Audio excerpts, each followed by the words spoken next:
جیسے چپیٹ ماری تو وہ شخص غصے میں آ گیا، اس نے کھینچ کر اس کو اور چپیٹ ماری، تھوڑا سا زور سے جو چپیٹ ماری تو یہ پریشان ہو گیا، تھوڑا سا غصے میں ہو گیا، پھر اس کو وہی فرمان یاد آیا پیر کا، پھر اس نے اس کو چھوڑ دیا اور وہ شخص چلا گیا۔ پھر دوسرا شخص آیا،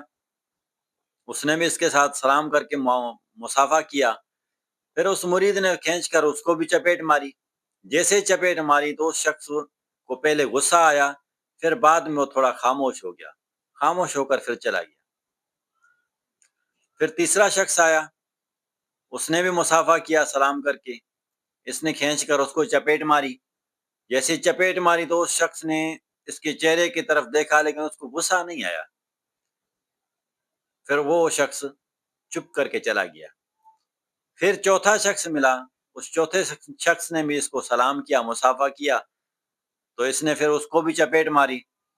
چپیٹ کے بعد وہ پھر اس شخص نے کیا کیا کہ خاموش رہ کر اس کے ہاتھ کو ہاتھ میں پکڑ کر اس کو تھوڑا سا دبایا،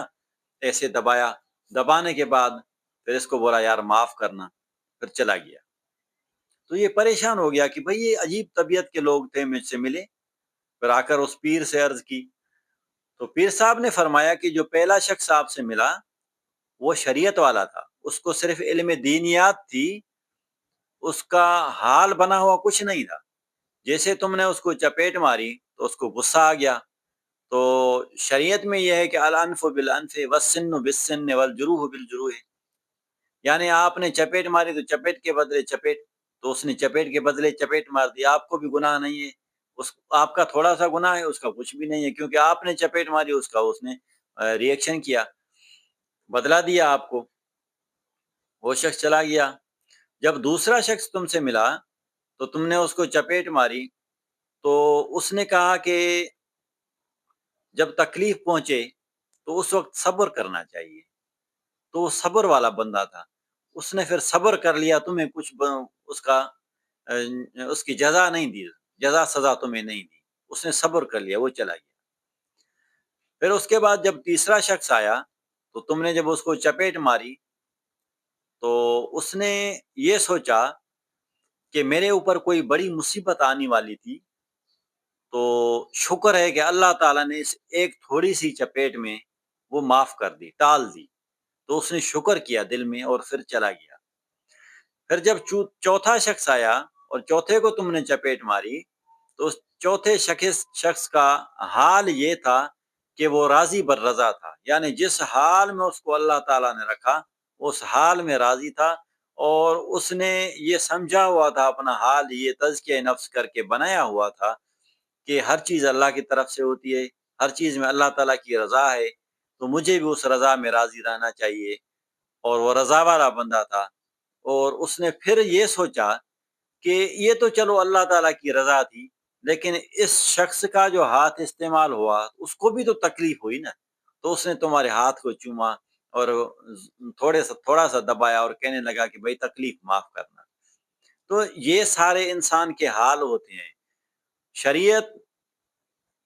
ایک یوں سمجھیں کہ ایک ماحول ہے، اس ماحول میں سب نے رہنا ہے، اس علم میں سب نے رہنا ہے، اب اس میں رہ کر جو تزکیہ نفس کرے گا اس میں وہ خود ترقی کرے گا، یعنی رہے گا وہی شریعت میں پھر طریقت اس کا حال ہوگا، رہے گا وہی شریعت میں پھر اس کا حقیقت حال ہوگا، رہے گا اس شریعت میں اس کا حال معرفت ہوگا۔ یہی تصوف ہے، یہی تصوف کے درجات ہیں۔ جب بندہ تزکیہ نفس کرتا ہے تو اس کا حال اس طرح ڈیولپ ہوتا ہے، پھر آگے جا کر وہ راضی بر رضا ہو جاتا ہے۔ جب وہ راضی بر رضا ہو گیا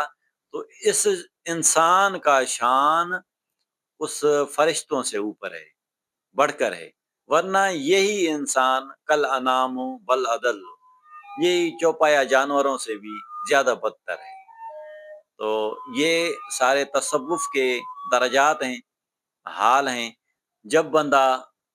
تزکیہ نفس کرتا ہے اور مجاہدہ کرتا ہے تو اس کے بعد پھر اس کا یہ حال بنتا ہے، یہ سمجھنے سے اور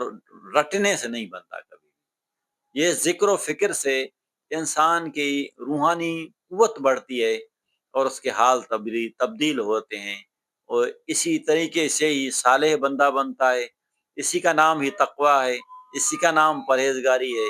اسی ہی راستے سے بندہ واصل ہوتا ہے، اسی ہی بندے سے بندہ، اسی ہی راستے کو سفر کرنے سے بندہ مقصد کو پہنچتا ہے اور اپنے مطلوب کو پہنچتا ہے۔ یہی بندہ مرشد بنتا ہے، یہی بندہ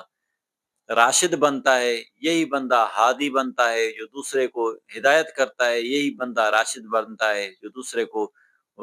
راہ رشد پر لے آتا ہے۔ اس کے سوا باقی ظاہری علم ہے سارا، علم سے انسان کبھی بھی کسی منزل پر نہیں پہنچتا، بلکہ تقوی اور پرہیزگاری سے بنتا ہے۔ یہی طریقہ کار ہے تقوی کو اپنانے کا۔ حضور نبی کریم صلی اللہ تعالیٰ علیہ وآلہ وسلم کی حدیث مبارکہ ہے، حضور رؤوف الرحیم صلی اللہ تعالیٰ علیہ وآلہ وسلم نے فرمایا، لو کان للعلم شرفا بدون التقوی لکان الشیطان اعلی منزلۃ۔ اگر صرف علم سے بندے کو کوئی فوقیت حاصل ہوتی تو شیطان بہت بڑے مرتبے پر ہوتا۔ تو شریعت کا علم جو ہے جتنا کچھ بھی ہے یہ ظاہری علم ہے، یہ ہمارے لیے صرف علم ہے۔ اب اس پر اگر اب آپ عمل پیرا ہوتے ہیں تو آپ صوفی ہیں۔ تو اس لیے ضروری ہے کہ جب آپ ظاہری علم حاصل کر چکیں